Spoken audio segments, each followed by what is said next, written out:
ಎಲ್ಲರಿಗೂ ನಮಸ್ಕಾರ. Welcome to my channel. ಇವತ್ತಿನ ವಿಡಿಯೋದಲ್ಲಿ ಹೆಲ್ದಿ ಆಗಿರುವಂತಹ ಒಂದು ಬ್ರೇಕ್ಫಾಸ್ಟ್ ರೆಸಿಪಿನ ತಿಳಿಸ್ಕೊಡ್ತಾ ಇದ್ದೀನಿ. ನೋಡಿ, ಒಂದು ಪಾತ್ರೆಗೆ ನಾನು ಈ ಕಪ್ಪಲ್ಲಿ 1 ಕಪ್ಪು ಹೆಸರುಕಾಳು, ಸೇಮ್ ಕಪ್ಪಲ್ಲಿ 1 ಕಪ್ಪು ಕಡಲೆ ಬೀಜ, ಅನಂತರ ಸೇಮ್ ಕಪ್ಪಲ್ಲಿ 1 ಕಪ್ಪು ರೇಷನ್ ಅಕ್ಕಿನ ಹಾಕ್ಕೊಂಡು ಇವಿಷ್ಟನ್ನು ಈಗ ನಾವು ನೀರು ಹಾಕಿ ಚೆನ್ನಾಗಿ ಒಂದು 4 ಸರಿ ತೊಳ್ಕೊಂಬಂದಿದ್ದೀನಿ. ನೋಡಿ, ಈಗ ಇದಕ್ಕೆ ಮುಳುಗುವಷ್ಟು ನೀರನ್ನು ಸೇರಿಸಬೇಕು. ನಾನಿಲ್ಲಿ ನೈಟೇ ನೆನೆಸಿಡ್ತಾ ಇದ್ದೀನಿ, ಬೆಳಗ್ಗೆವರೆಗೂ ಚೆನ್ನಾಗಿ ನೆನಿಬೇಕು.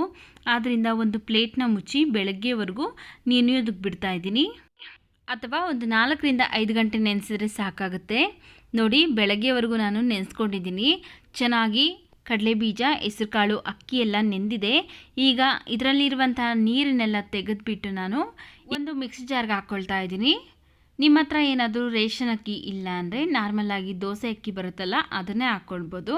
ನೋಡಿ, ಈಗ ಇದಕ್ಕೆ ಒಂದು ಸ್ವಲ್ಪ ನೀರನ್ನು ಸೇರಿಸಿ ನುಣ್ಣಗೆ ರುಬ್ಕೊಂಬರ್ತೀನಿ.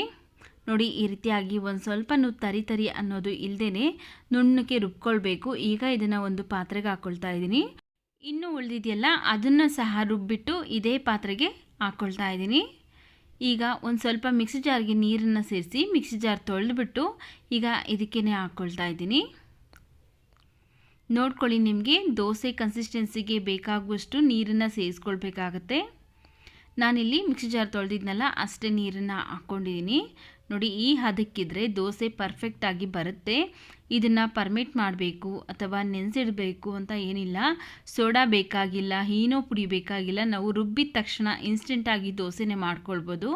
ಈಗ ಇದಕ್ಕೆ ರುಚಿಗೆ ತಕ್ಕಷ್ಟು ಉಪ್ಪನ್ನು ಹಾಕಿ ಚೆನ್ನಾಗಿ ಮಿಕ್ಸ್ ಮಾಡ್ಕೊಳ್ತಾ ಇದ್ದೀನಿ. ನೋಡಿ, ಈಗ ದೋಸೆ ಮಾಡೋದಕ್ಕೆ ಹಿಟ್ಟು ರೆಡಿ ಆಗಿದೆ. ಇದನ್ನು ಸೈಡ್ಗೆ ಇಟ್ಕೊಂಡು ಫಸ್ಟು ನಾವು ಟೊಮೆಟೊ ಚಟ್ನಿ ರೆಡಿ ಮಾಡ್ಕೊಳ್ಳೋಣ. ದೋಸೆಗೆ ಫಸ್ಟು ಒಂದು ಪ್ಯಾನ್ ಬಿಸಿಗೆ ಇಟ್ಟಿದ್ದೀನಿ. ಅದಕ್ಕೆ ನಾನು 1 ಟೇಬಲ್ ಸ್ಪೂನ್ ಆಗೋಷ್ಟು ಎಣ್ಣೆ ಹಾಕ್ಕೊಂಡಿದ್ದೀನಿ. ಎಣ್ಣೆ ಚೆನ್ನಾಗಿ ಬಿಸಿ ಆದಮೇಲೆ ಒಂದು 6 ರಿಂದ 7 ಗುಂಟೂರು ಮೆಣಸಿನಕಾಯಿ, ಒಂದು 4 ಬ್ಯಾಡಗಿ ಮೆಣಸಿನಕಾಯಿನ ಹಾಕ್ಕೊಂಡು ಸ್ಟೌವಿನ ಲೋ ಫ್ಲೇಮಲ್ಲಿ ಇಟ್ಕೊಂಡು ಫ್ರೈ ಮಾಡ್ಕೊಳ್ತಾ ಇದ್ದೀನಿ. ನೋಡ್ಕೊಳ್ಳಿ, ನಿಮ್ಮ ಖಾರಕ್ಕೆ ಎಷ್ಟು ಬೇಕಾಗುತ್ತಲ್ಲ ಅಷ್ಟು ನೀವು ಮೆಣಸಿನಕಾಯಿನ ಹಾಕ್ಕೊಳ್ಳಿ. ನೋಡಿ, ಈಗ ಇದು ರೆಡಿಯಾಗಿದೆ, ತೆಗೆದುಕೊಳ್ತಾ ಇದ್ದೀನಿ. ನಂತರ ಅದೇ ಎಣ್ಣೆಗೆ 1 ಗಡ್ಡೆ ಬೆಳ್ಳುಳ್ಳಿ, 2 ಗಡ್ಡೆ ಈರುಳ್ಳಿನ ಕಟ್ ಮಾಡಿ ಹಾಕ್ಕೊಳ್ತಾ ಇದ್ದೀನಿ. ಈಗ ಇವೆರಡನ್ನೂ ಸಹ ನಾವು ಚೆನ್ನಾಗಿ ಫ್ರೈ ಮಾಡ್ಕೊಳ್ಬೇಕು. ಈಗ ಇದಕ್ಕೇ ಒಂದು ಅರ್ಧ ಸ್ಪೂನ್ ಆಗುವಷ್ಟು ಜೀರಿಗೆನ ಹಾಕ್ಕೊಂಡು ಇವು ಮೂರನ್ನು ಸಹ ಚೆನ್ನಾಗಿ ಈಗ ಎಣ್ಣೆಯಲ್ಲೇ ಫ್ರೈ ಮಾಡ್ಕೊಳ್ಳೋಣ.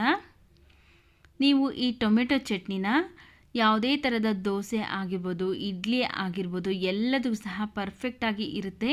ನೋಡಿ, ಈರುಳ್ಳಿ ಬೆಳ್ಳುಳ್ಳಿ ಇಷ್ಟು ಫ್ರೈ ಆದ ನಂತರ ಒಂದು ಸ್ವಲ್ಪ ಹಸಿ ಕರಿಬೇವಿನ ಸೊಪ್ಪು ಹಾಗೆಯೇ ಸ್ವಲ್ಪ ಪುದೀನ ಸೊಪ್ಪನ್ನು ಹಾಕ್ಕೊಂಡು ಬಾಡಿಸ್ಕೊಳ್ತಾ ಇದ್ದೀನಿ. ಪುದೀನ ಸೊಪ್ಪು ಹಾಕೋದ್ರಿಂದ ಅದು ಫ್ಲೇವರ್ ಚೆನ್ನಾಗಿರುತ್ತೆ, ಚಟ್ನಿ ಫ್ಲೇವರ್ ಅಂತ ನಾನಿಲ್ಲಿ ಸ್ವಲ್ಪ ಪುದೀನ ಸೊಪ್ಪನ್ನು ಹಾಕ್ಕೊಂಡು ಬಾಡಿಸ್ಕೊಳ್ತಾ ಇದ್ದೀನಿ. ನೋಡಿ, ಈಗ ಇದಕ್ಕೆ ನಾನು ಒಂದು 4 ರಿಂದ 5 ಟೊಮೆಟೊ ಹಣ್ಣನ್ನು ಕಟ್ ಮಾಡಿ ಹಾಕ್ಕೊಂಡು ಫ್ರೈ ಮಾಡ್ಕೊಳ್ತಾ ಇದ್ದೀನಿ. ಈಗ ಟೊಮೆಟೊನೂ ಸಹ ಚೆನ್ನಾಗಿ ಎಣ್ಣೆಯಲ್ಲೇ ಸಾಫ್ಟಾಗಿ ಬೇಯಬೇಕು. ಚೆನ್ನಾಗಿ ಒಂದು 4 ರಿಂದ 5 ನಿಮಿಷ ಬೇಯಿಸ್ಕೊಂಡ್ರೆ ಸಾಫ್ಟಾಗಿ ಟೊಮೆಟೊ ಎಲ್ಲ ಚೆನ್ನಾಗಿ ಸಾಫ್ಟಾಗಿ ಬೇಯುತ್ತೆ.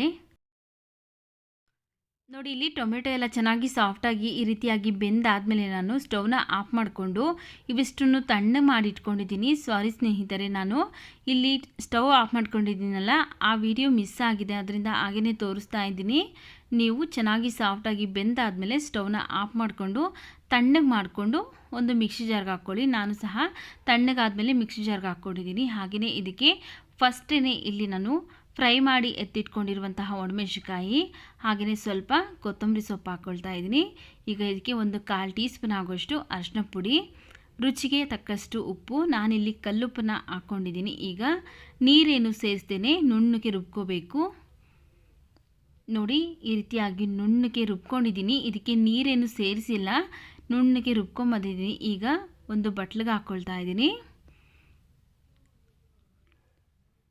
ನೋಡಿ, ಈಗ ಟೊಮೆಟೊ ಚಟ್ನಿ ರೆಡಿಯಾಗಿದೆ. ಒಗ್ಗರಣೆ ಮಾಡ್ಕೊಳ್ಳೋಣ ಬನ್ನಿ. ಸ್ಟವ್ ಮೇಲೆ ಒಂದು ಪ್ಯಾನ್ ಬಿಸಿಗಿಟ್ಟು ಅದಕ್ಕೆ ನಾನು ಸ್ವಲ್ಪ ಎಣ್ಣೆ ಹಾಕ್ಕೊಳ್ತಾ ಇದ್ದೀನಿ.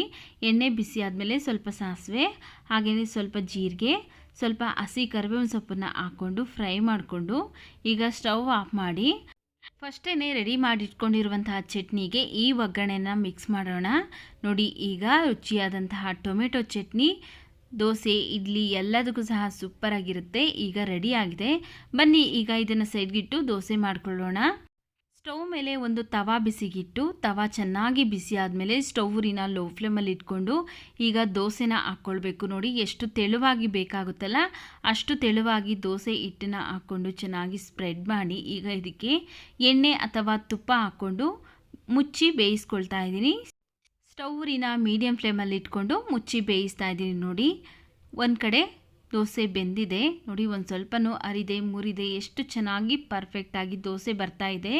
ಈಗ ಟರ್ನ್ ಮಾಡಿ ಮತ್ತೊಂದು ಕಡೆ ಬೇಯಿಸ್ಕೊತಾ ಇದ್ದೀನಿ. ನೋಡಿ ಈಗ ರುಚಿಯಾದಂತಹ ಆರೋಗ್ಯಕರವಾದಂತಹ ದೋಸೆ ಬೆಳಗಿನ ತಿಂಡಿಗೆ ರೆಡಿಯಾಗಿದೆ. ಮತ್ತೊಂದು ದೋಸೆ ತೋರಿಸ್ತಾ ಇದ್ದೀನಿ. ನೋಡಿ ಮತ್ತೆ ತವಾನ ಚೆನ್ನಾಗಿ ಬಿಸಿ ಮಾಡಿ ದೋಸೆ ಹಾಕೋ ಟೈಮಲ್ಲಿ ನಾವು ಸ್ಟವ್ನ ಲೋ ಫ್ಲೇಮಲ್ಲಿ ಇಟ್ಕೊಂಡು ದೋಸೆ ಹಾಕ್ಕೊಂಡು ಒಂದು ಸ್ವಲ್ಪ ಎಣ್ಣೆ ಅಥವಾ ತುಪ್ಪನ ಹಾಕ್ಕೊಂಡು ಮುಚ್ಚಿ ಎರಡು ಕಡೆಯೂ ಸಹ ಚೆನ್ನಾಗಿ ಬೇಯಿಸ್ಕೊಳ್ತೀನಿ. ನಿಮಗೇನಾದರೂ ಈ ರೀತಿ ತೆಳುವಾಗಿ ದೋಸೆ ಬೇಡ, ನಮಗೆ ದಪ್ಪದಾಗಿ ಸಾಫ್ಟಾಗಿ ಬೇಕು ಅಂದರೆ ಆ ರೀತಿಯಾಗೂ ಸಹ ಹಾಕ್ಕೊಳ್ಬೋದು. ನೋಡಿ ಎರಡನೇ ದೋಸೆನೂ ಸಹ ರೆಡಿಯಾಗಿದೆ. ಟೊಮೆಟೊ ಚಟ್ನಿ ಹಾಗೆಯೇ ಆರೋಗ್ಯಕರವಾದಂಥ ಕಡಲೆ ಬೀಜ ಮತ್ತು ಹೆಸರು ಕಾಳು ದೋಸೆ ರೆಡಿಯಾಗಿದೆ. ನೋಡಿದ್ರಲ್ಲ ಯಾವ ರೀತಿಯಾಗಿ ತುಂಬ ಸುಲಭವಾಗಿ ಮಾಡೋದು ಅಂತ. ವಿಡಿಯೋ ಇಷ್ಟ ಆಗಿದರೆ ವಿಡಿಯೋಗೊಂದು ಲೈಕ್ ಮಾಡಿ, ವಿಡಿಯೋವನ್ನು ಶೇರ್ ಮಾಡಿ, ನಮ್ಮ ಚಾನಲ್ಗೆ ಸಬ್ಸ್ಕ್ರೈಬ್ ಮಾಡಿ ಸಪೋರ್ಟ್ ಮಾಡಿ.